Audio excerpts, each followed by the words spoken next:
After I became a widow, my daughter-in-law said, either you work or you're out. So I packed my things, then sold the house they'd been living in for free. I'm Marigold Elaine Turner, 68, recent widow, and your footprints on this story will remind me I'm not talking to the kitchen walls that suddenly echo too loud. I lost Charles, my partner in garden wars and crossword truces, last winter, 1 week before our 45th anniversary. While the casseroles and sympathy cards still crowded the dining room, my son Darren insisted I move in with him to heal. Healing, it turned out, meant I cooked, washed bottles for the twins, and vacuumed Cheerios out of sofa seams while he and his wife Riley kept both cars idling for weekend brunches. 6 months flew in chore blur until this past Tuesday, midday sun spearing dust motes in their open concept kitchen. Riley poured herself oat milk latte number 2, slid onto the island stool and cleared her throat like a corporate manager about to downsize. Marigold, she said, pushing a sheet of paper my way. We need you to contribute. I adjusted my readers. A bullet point list titled Household Work Plan stared back. 30 hours of paid childcare Riley expected me to cover each week, plus grocery runs marked unpaid trial month. At the bottom, failure to comply will require alternative living arrangements. I blinked. Grief fog lifted, shock sharpened. You're saying if I don't clock in, I clock out? She sipped foam. Think of it as pulling your weight. The economy's hard. Economy. My late husband's pension still padded Darren's mortgage, though they never called it that. Gifts build family, Charles would say.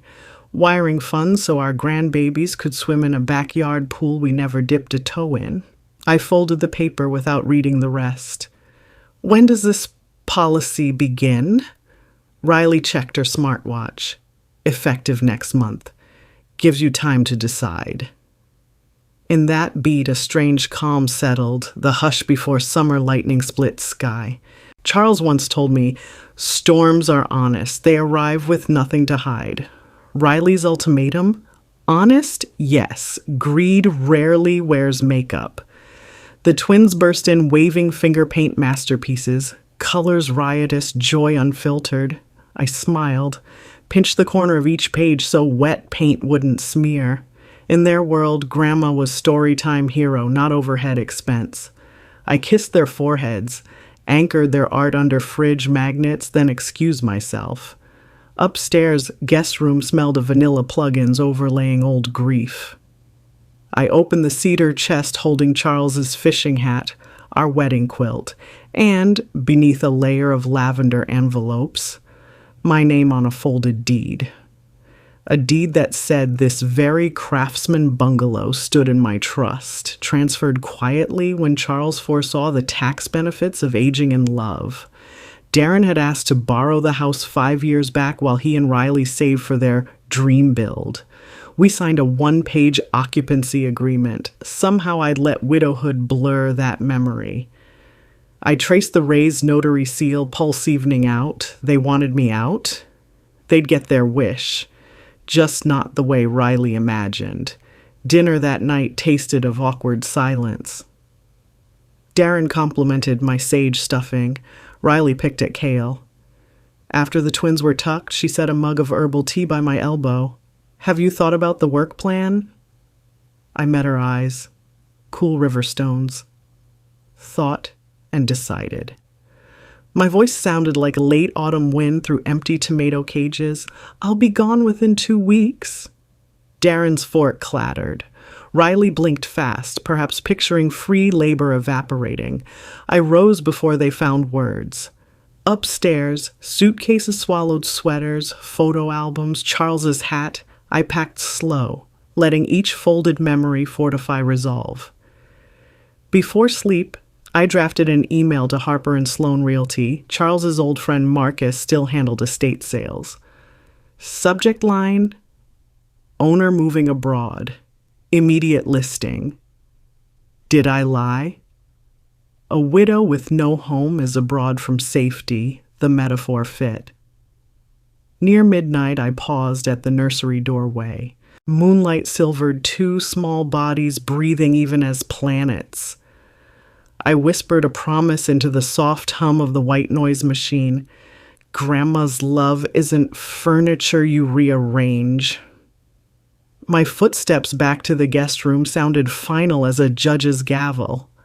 Somewhere downstairs, Riley's phone pinged, a midnight notification, perhaps checking housing forecasts. She didn't know the forecast had shifted. In the shadows, Charles's hat nodded from my suitcase, brim bent like a conspirator's wink. I lay awake till dawn, mind-stitching plans fast and quiet. Tomorrow I'd rent a storage pod, move my boxes before Riley's next latte. By week's end, a for sale sign would bloom in their manicured lawn, petals spelling consequences they never budgeted. And if you think that twist is the last surprise, oh, stay close. The market may be hot, but not half as hot as the look on Riley's face when she learns tenants can't evict landlords. Morning cracked open with a marmalade sky, and the first thing I heard was the porch swing creaking under a realtor's weight. Marcus Sloan, in his Sunday best blazer, sipped gas station coffee while admiring the craftsman pillars he'd helped Charles restore 2 decades back. I met him outside, house key in hand, suitcase parked by the door like a disobedient pet. "Marigold," he greeted, lowering his voice. "I read your email twice before sunrise. You sure?" "Never sure," I said, slipping the key into his palm. "Photos, appraisal, whatever you need. Just keep it quiet till the sign goes in." Marcus nodded, eyes soft with respect and a trace of thrill. Historic bungalows this close to downtown didn't hit the market often. He produced a slim packet, standard listing, 90-day contract, full discretion. I initialed every margin on the porch rail, pen scratching louder than cicadas. Somewhere behind the front window, Riley's coffee grinder whirred oblivious. When Marcus left, I called a mobile storage company. The dispatcher yawned, promised a pod that afternoon, no questions asked. Perfect. By the time Riley finished her second latte, half the guest room would be boxed. Upstairs, I worked briskly, folding linens, bubble wrapping photo frames, tucking Charles's tackle box between quilt stacks. Each thunk into a cardboard square sounded like bricks mortared into new walls. I labeled boxes with bold marker, keep, donate, unknown. Unknown felt honest. Grief resists neat categories. Halfway through, Darren knocked. "Mom, need help?" I straightened. Tape dispenser frozen mid-tier. His face held worry, not indignation. "Just organizing," I answered. "Easier when drawers aren't jammed." That half-truth slid by. He lingered. "About Riley's plan, we rushed you." His voice cracked on the last word, a boyish fracture. I softened. "We'll talk tonight, honey. Trust me." He nodded, retreating without prying. A quiet pulse of hope beat beneath my ribs, but planning waited for no heartache. By noon, the storage pod squatted at the curb, white walls gleaming like unsaid words.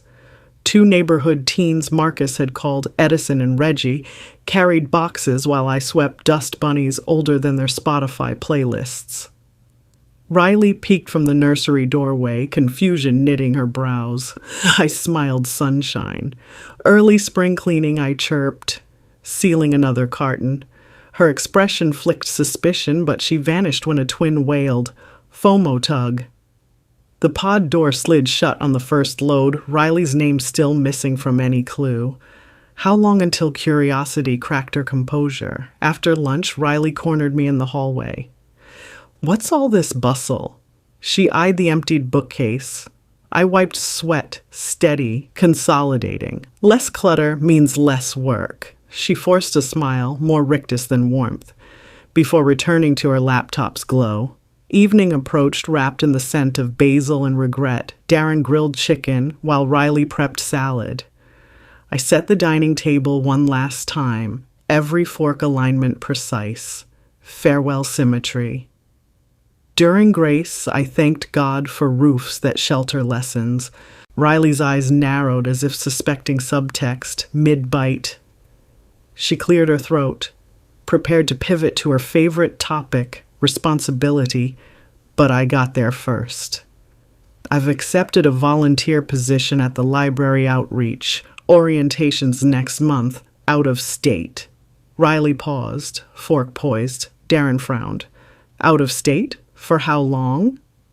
Indefinite, I said, sipping water. I'll leave the house keys with Marcus. He's handling a transaction for me. Silence clanged. Riley's composure cracked like brittle sugar crust. Transaction? She echoed. I folded my napkin, laid it neatly on the plate. Listing goes live Friday. Buyers already lined up. Darren's chair squeaked. Riley's mouth opened, closed, fish deprived of water. You can't. We live here. I met her gaze square. On an occupancy agreement, not a deed. Charles transferred title to my trust before he passed. Contract expires upon 30 days' notice. My lawyer sent the letter this morning. That quiet pace hid the thunder pounding my chest, but thunder breaks where it must. Riley turned to Darren. You knew. He shook his head, shock blanching freckles. I reached across, squeezed his hand. This isn't punishment, son. It's protection, mine and yours. A marriage shouldn't balance budgets on widows. She shot to her feet. Where are we supposed to go? I inhaled. Mercy tastes strange after betrayal. Marcus offered a 3-month rent back at market rate. Plenty time to find footing. Darren whispered thank you through stunned lips. Riley stormed down the hallway, phone dialing frantic numbers. That night, boxes lined the foyer like sentinels. I sat on the porch rocker, Charles's hat in my lap, watching lightning bugs script silent messages across humid dusk. Inside, muffled voices rose. Riley pleading on call with her mother. Darren reminding her love costs more than free housing. I closed my eyes, breathed magnolia-scented air, felt fear loosen its claws. Somewhere between cicada trills, I almost heard Charles chuckle, "Storms are honest, Mari." Yes. And sometimes widows borrow that honesty to pack, to sell, and to remind the living that kindness isn't free rent. It's the mortgage you pay on family. The pod door latched one last time. Tomorrow the for sale sign would sprout like justice in the front yard. And I would drive toward my next chapter, steering grief into purpose, memory into motion, before the ink on Riley's ultimatum had time to fully dry. The sun crawled up Friday's spine like it, too, was nosy about the sign that had bloomed on the lawn overnight. Coming soon, charming 3-bed craftsman. Marcus planted it at dawn, his silent nod to my newfound backbone.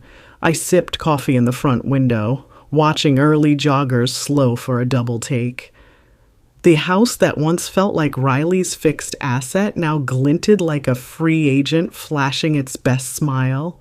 Inside, the packing pod yawned half full in the driveway, daring me to finish what I'd started. I heaved another box onto a dolly. Silverware clinked like tiny applause when Riley burst from the doorway, robe flapping. "You can't list without repairs. Buyers will back out," she barked. Hair still in sleep coils, she looked less realtor queen, more chess piece toppled mid-game. I wiped sweat. The HVAC's new, roof's solid, and Marcus's contact list fixes charm into dollars. Don't worry, he'll factor commission. She paced the porch boards that Charles had sanded smooth. We supported you when Charles died. You housed me in my own house. Definitions matter, I reminded quietly. She opened her mouth, but a silver sedan turned the corner. First private showing.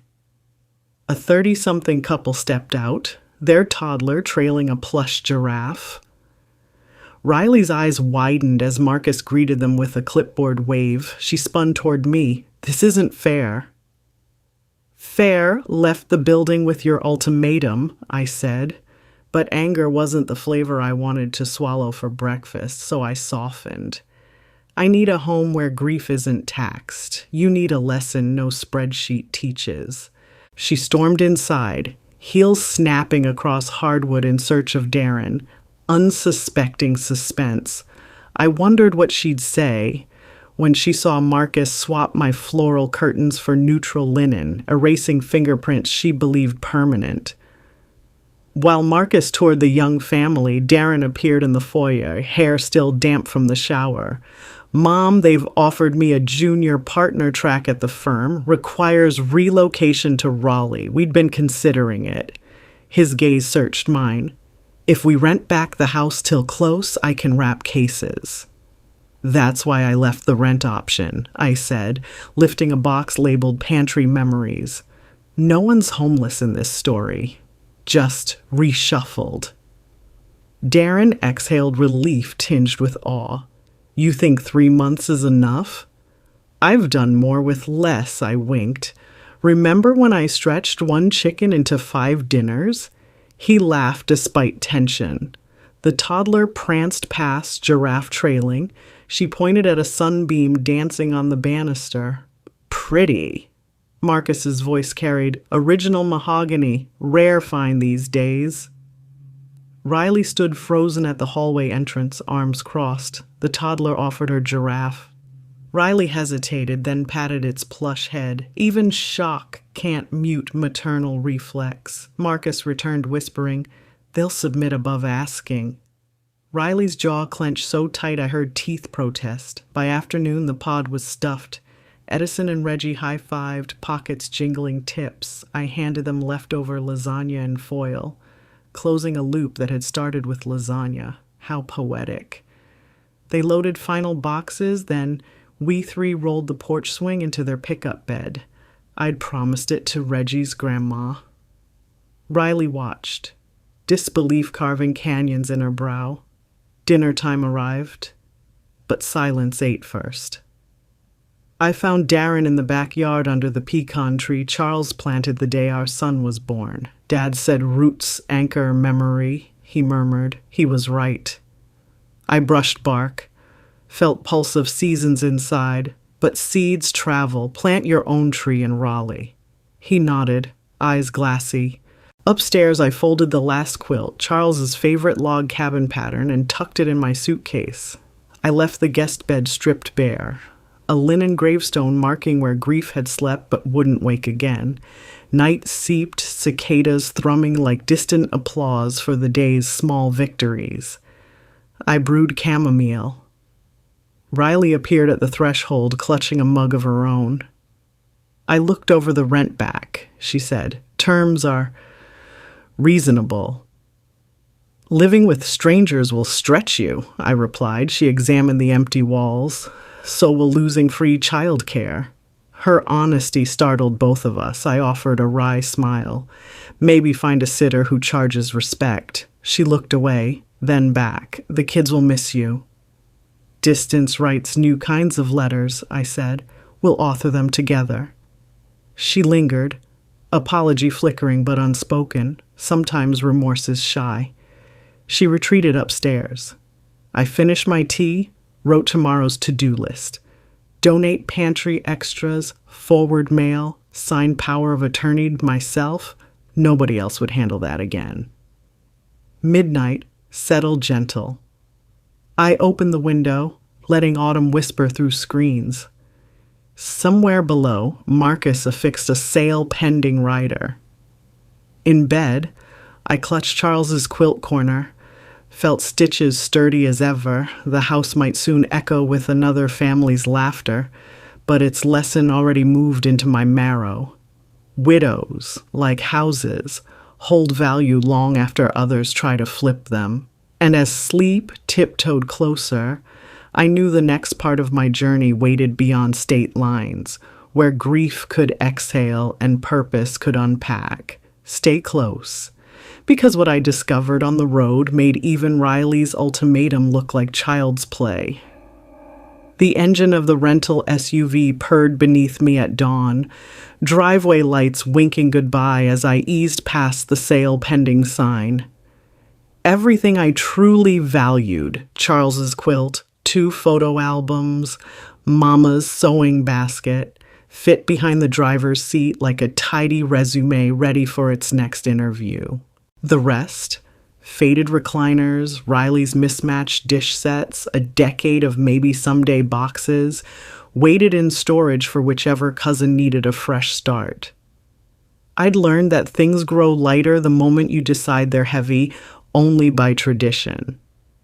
First stop was 3 hours north in a college town where the public library squatted like a red brick promise. Their outreach director greeted me with a handshake strong enough to stitch a book's spine. Miss Turner, we rarely get volunteers who can run both story time and a sewing club. I handed her my application packet. Background check, teaching certificate from 1981, newspaper clipping of my Quilting Circle's hurricane relief auction.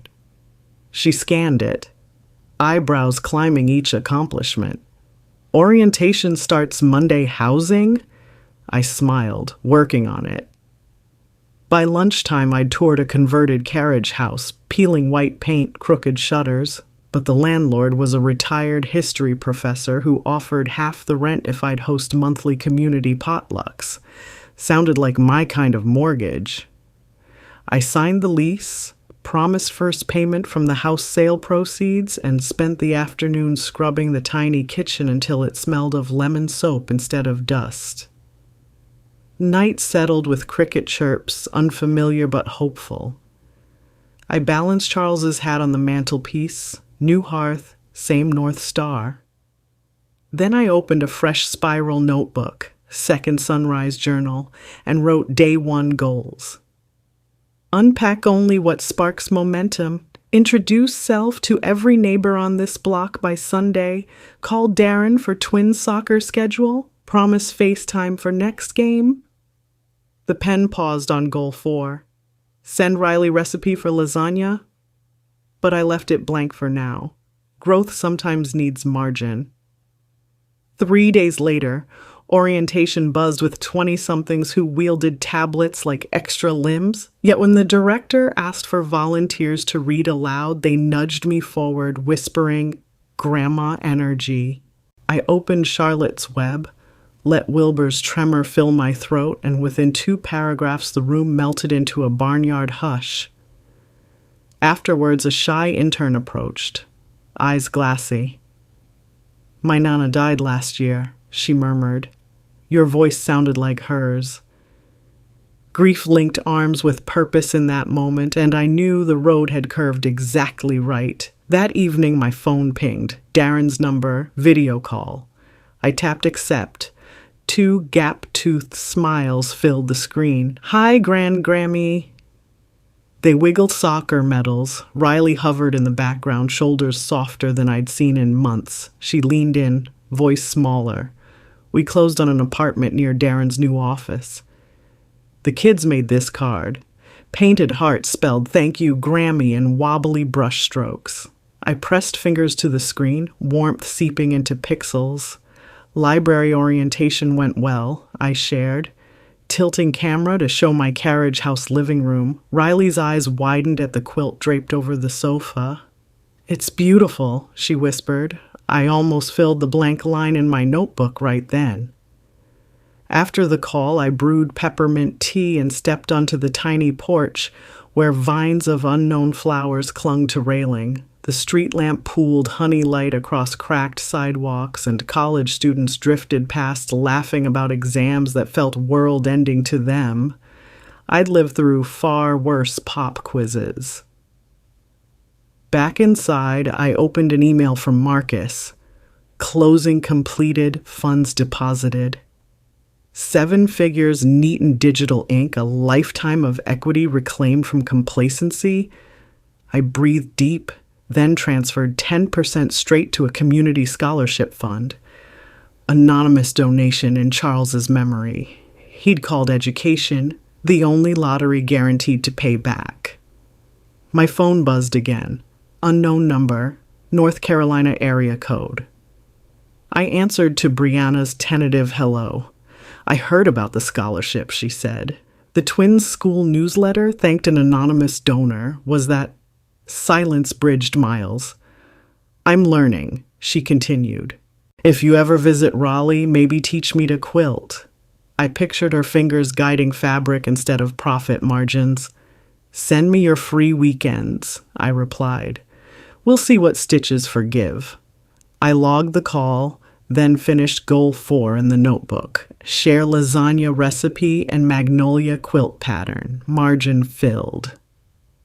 Before bed, I unfolded Charles's quilt across my new mattress. The log cabin design spiraled from dark center squares to lighter borders. Journey from grief's core to wide sky edges. I traced one seam, whispering, "We're stitched in, love." Outside, a lone owl hooted approval. Tomorrow I'd teach book repair basics, then bake cookies for my new landlord's potluck. And beyond that, who knew? Houses can be sold, but resilience takes up no square footage, travels free of closing costs.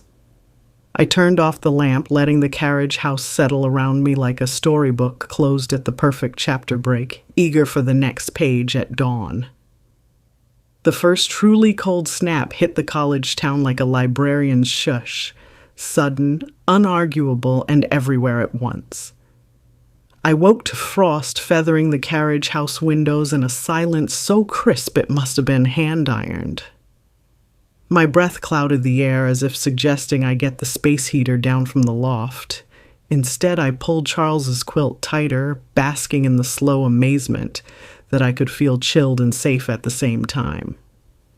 After porridge and a half-hearted search for my wool socks, I walked the 6 blocks to the public library. Each exhale formed a tiny ghost, drifting past brick storefronts trimmed with pre-Thanksgiving garlands.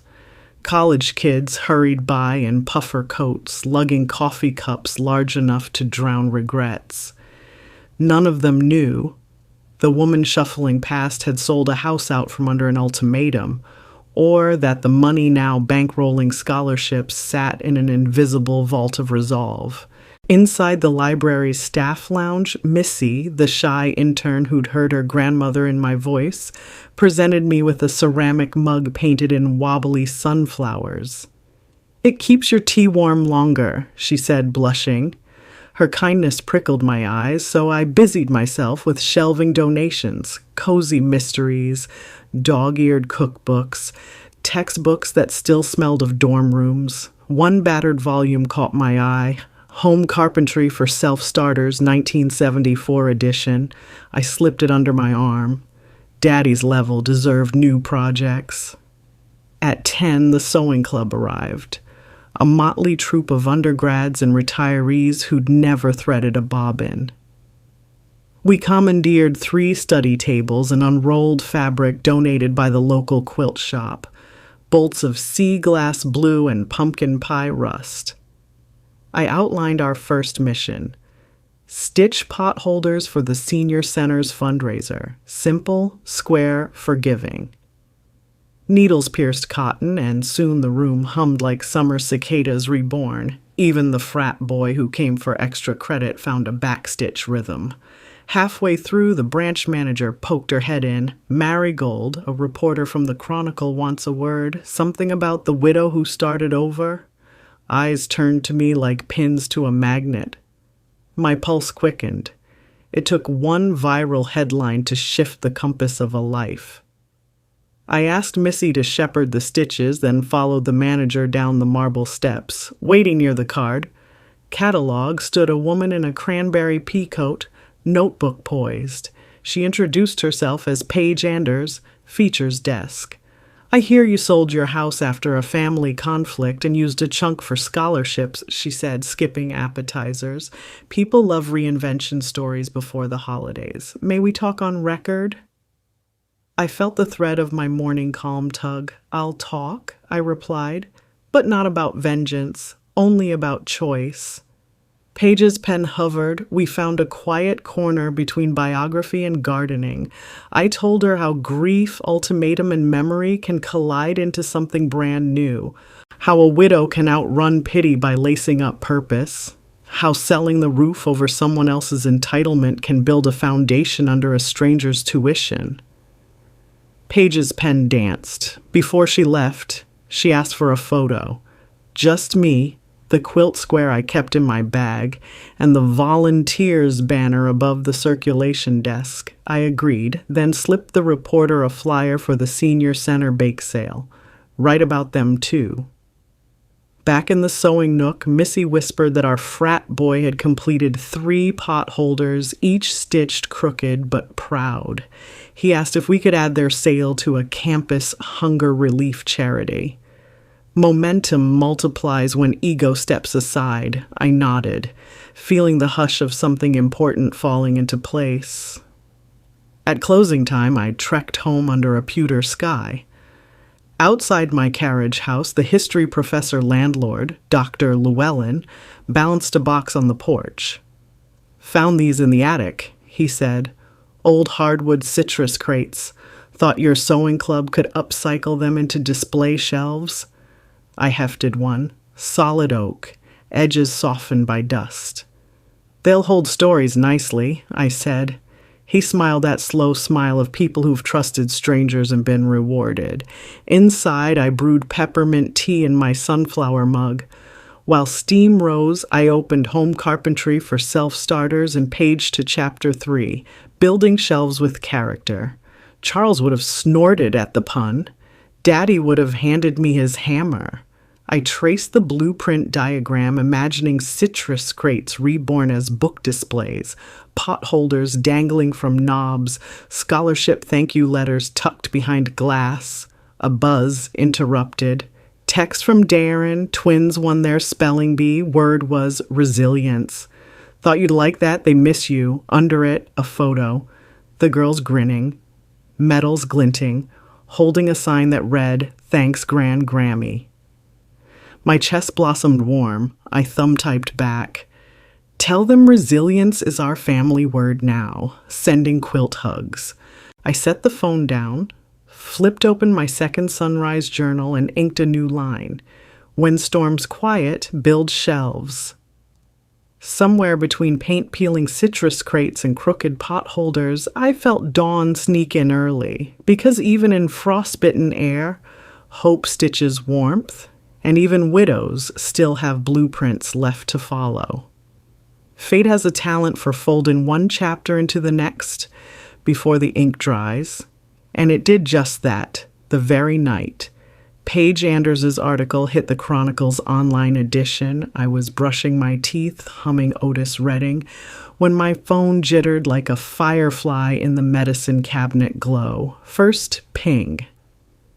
A thank you email from the community college president. Apparently enrollment in the new Hollings need-based scholarship had exploded overnight. Second ping. Missy.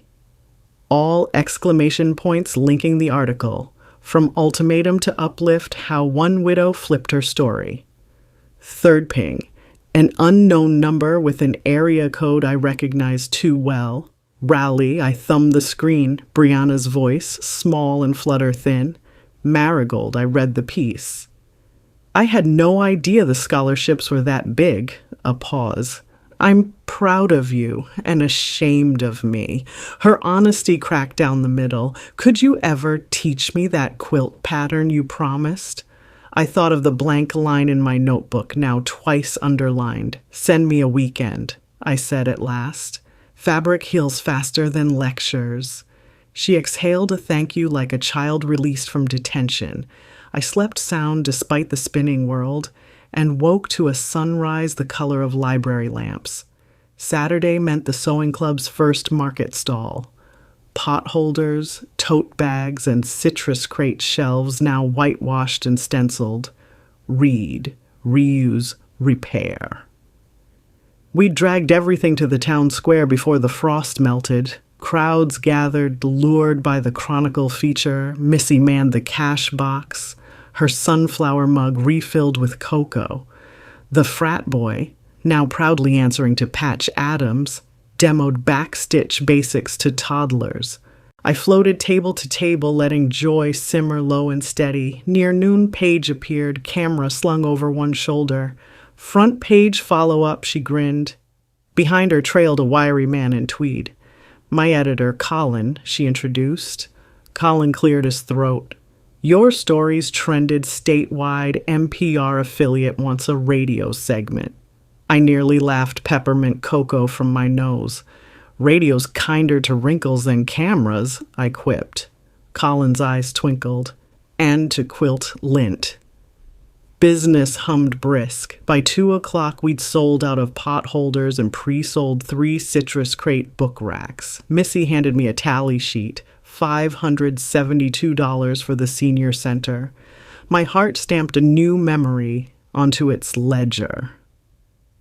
As we packed up, a sleek black Tesla rolled to the curb, doors unfolded like raven wings, and out stepped Darren, surprise trip from Raleigh, with the twins skipping circles around him, my breath caught. Then another door opened and Brianna emerged, hair wind-tousled, eyes softer than I remembered. She clutched a bolt of magnolia print cotton. The square buzz halted. Missy tugged my sleeve, but I walked forward first. The twins crashed into my arms, metals clinking. Darren kissed my cheek. Thought we'd see resilience in action. Brianna lingered a step back, then held out the fabric like peace in floral form. You picked magnolias, I murmured. She nodded. Legacy, right? We found a picnic table beneath the courthouse oak. I unrolled the bolt, showed her where to cut, how to square edges. Darren filmed on his phone, maybe for the twins' future scrapbooks. Brianna's stitches wobbled, but determination tightened each one. While she sewed, she spoke of marriage therapy, of a job offer at a nonprofit housing trust, of learning that numbers are only as noble as the stories they're tied to. The afternoon bled into a copper sunset. We finished one quilt block, magnolia petals spiraling out. Like forgiveness in motion, Brianna clipped the final thread, tears silvering her lashes. First square for the girls' reading nook, she whispered. Back at the carriage house, I brewed a pot of tea. Darren installed a smart thermostat they'd brought. No more frost choreography, Mom. While the twins lined citrus crates with comic books. Brianna and I labeled a shoebox of scrap fabric next time. Because next time was no longer an if, it was stitched into our seams. When they hugged me goodbye, Darren pressed a folded sheet into my palm, a deed draft adding my name to their new house as honorary co-owner, so you'll always have a room rent-free on your own terms. I smiled, slid it into my journal under second sunrise. Chapter 4? Night fell crisp and buzzing. I sat on the porch rocker of my tiny carriage house, Magnolia Square, on my lap, radio low with an NPR promo teasing Monday's segment, Rewriting Retirement. Daddy's level now hung in Dr. Llewellyn's workshop, guiding new volunteers. Charles's quilt warmed my shoulders, and somewhere miles down the road, an ultimatum had unraveled into invitation. I opened my journal and wrote the final line under today's date. When storms spin, hold the thread. It'll lead you home, even to places you've never been before.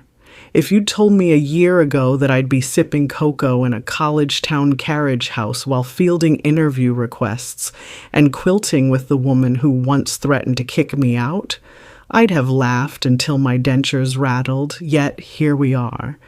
December dusk curling over slate roofs, and life has the gall to feel expansive. Still, even good surprises come wielding complications.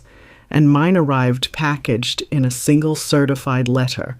It landed on my doormat the morning after the Chronicle ran Paige's follow-up piece titled Second Sunrise, The Making of a Community Quilter. The envelope bore the seal of a downtown Atlanta law firm I'd learned to distrust. I set down my sunflower mug, slid a paring knife beneath the flap, and drew out 3 crisp pages. Estate of Charles Turner, amendment to beneficiary. Allocation pending, signatures required within 14 days, my breath stalled. Charles's estate had long been settled, pension, trust, the bungalow now sold, but the letter explained that an old life insurance policy had surfaced, one Charles initiated in the 70s and forgot amid refinances. The beneficiary? Marigold Elaine Turner, spouse. Straightforward. The amount, 250,000 plus, compounded dividends. Substantial, but nothing I couldn't navigate, that is, until the footnote. Should the named beneficiary predecease the policyholder, proceeds revert to next of kin, Darren Turner. Should the beneficiary waive claim, funds convert to an educational annuity for minor dependents, Emma and Claire Turner. Someone, I'll let you guess who, had requested the firm send options to me directly. The subtext glowed neon. If I signed the waiver, the twins' college would be paid in full, something Riley had likely dreamed of since the scholarship headlines. Heat flickered behind my sternum, not anger. Friction between love for my granddaughters and suspicion of pressure disguised as opportunity. I folded the letter into my journal and brewed more cocoa. Decisions taste better sweet. That evening, Darren called. Voice tentative. Mom, did you receive a letter? I pictured Riley pacing just off camera, chewing a nail. I did, I said. Big number, bigger crossroads. He exhaled. We didn't want you to feel cornered. Behind him, Brianna's soft, we can help research the tax implications, floated like a paper plane. I'll weigh every stitch, I assured. Give me a week. I meant it. Quick choices sow crooked seams. Days slid into a pattern, mornings volunteering at the library, afternoons piecing magnolia blocks, evenings reading actuarial tables between sips of tea. The settlement could boost the scholarship fund, bankroll my modest retirement, or secure the twins' future, all worthy. But only one path rang true. Midweek, Pastor Ellis called. He'd driven up with Jeannie to visit family and wanted coffee. We met at a downtown cafe that smelled of cardamom and new beginnings. I laid the policy letter on the table. Pastor tapped the paper. Ask your peace where it lives. Money follows ministry. Jeannie, never shy, added, if the twins' education tugs hardest, that's ministry too. Outside, cold wind tugged at my coat, stirring thoughts. I wandered campus paths until bells tolled 5. By twilight, I reached the library's quiet reading room. Missy, shelving returns, noticed the furrows on my brow. Do you want the reference desk calculator? She teased. Instead, I asked her to recount her scholarship application journey. The fees, the rejections, the one acceptance that felt like sunrise. As she spoke, the tug inside me clarified. Less about numbers, more about doors, opening for those who might otherwise never knock. That night, I unfolded Charles's quilt across my bed, tracing the log cabin spiral inward. The dark center, our early lean years, expanded into lighter rings of resilience. I whispered, okay, love, I see the blueprint. Saturday dawned copper penny bright. I placed a call to the law firm instructing them to split the proceeds. 60% to establish an endowed literacy scholarship under Charles's name, 40% retained for an emergency medical fund, jointly controlled by Darren and me for the twins' future health, not tuition. Education funds existed. Health crises could bankrupt overnight. Next, I drafted emails, one to Darren explaining the breakdown, one to Paige declining further interviews, let the next story breathe, and one to Riley with the lasagna recipe she still wanted, noting at the bottom, quilt weekend in January, bring fabric. Bridge beams laid. Late afternoon found me in Dr. Llewellyn's garage, sanding citrus crate shelves with Patch Adams and 2 freshmen eager for extra credit. Sawdust danced in sunbeams, and the old crates transformed beneath our palms, splinters surrendering to smoothness. Shelves like these hold more than books, I said. They hold second chances. The students nodded, maybe unsure, but their smiles widened. Back home, I opened my second Sunrise journal to a fresh page, titled it Legacy Ledger and penned in scarlet ink. Charles Turner Literacy Endowment, seeded, paperwork filed. Twin Health Fund 50/50. Guardianship established. Quilt weekend scheduled, radio segment recorded tomorrow. Speak truth, spare gossip, finish Magnolia Quilt Center panel. Dedication stitch. Rooted rising. As night slipped over the carriage house, I lit a single candle and stitched that dedication into fabric. Outside, winter stars gleam like straight pins on velvet, holding the sky's pattern in place. And somewhere down the highway, Riley may have been recalculating budgets. Darren may have felt a weight lift, knowing crises wouldn't bankrupt love, and two little girls slept soundly, unaware that their greatest inheritance had just been measured in stitches and trust, not in square footage.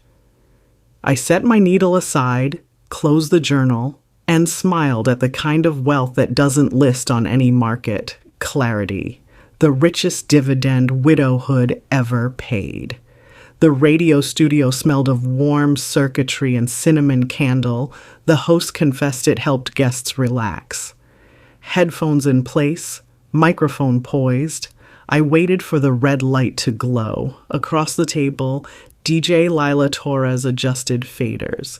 "We'll come back from the weather and jump right in," she said, voice buttery, even off air. 10 seconds. I steadied a folded scrap of magnolia print cotton in my lap, a talisman from the quilt, almost finished at home. 5 seconds. My heart thumped, but not with fear.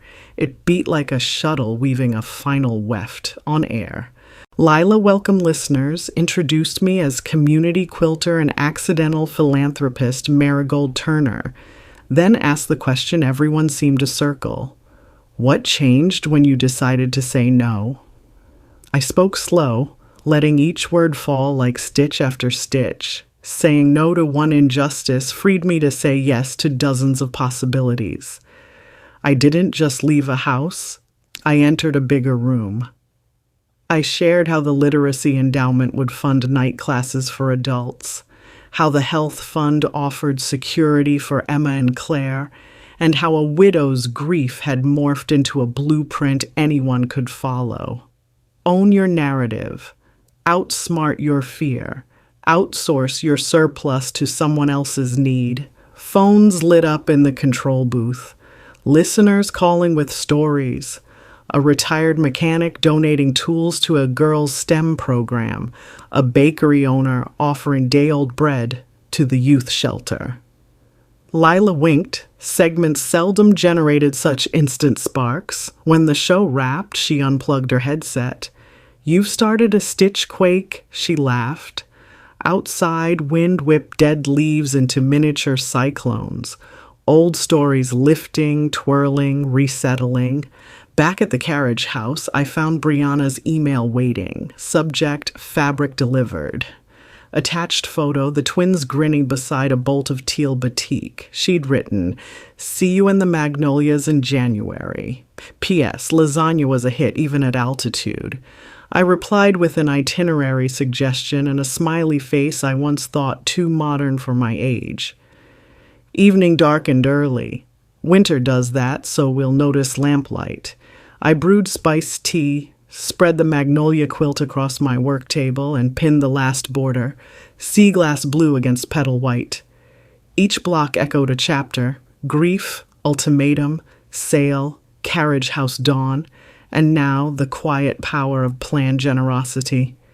Needle in hand, I whispered names into stitches: Charles, Daddy, Mama, Darren, Brianna, Emma, Claire, Missy, Patch Adams, even Riley's unspoken courage to face her flaws. Halfway around the binding, a knock tapped the door. Dr. Llewellyn stood with a wooden box.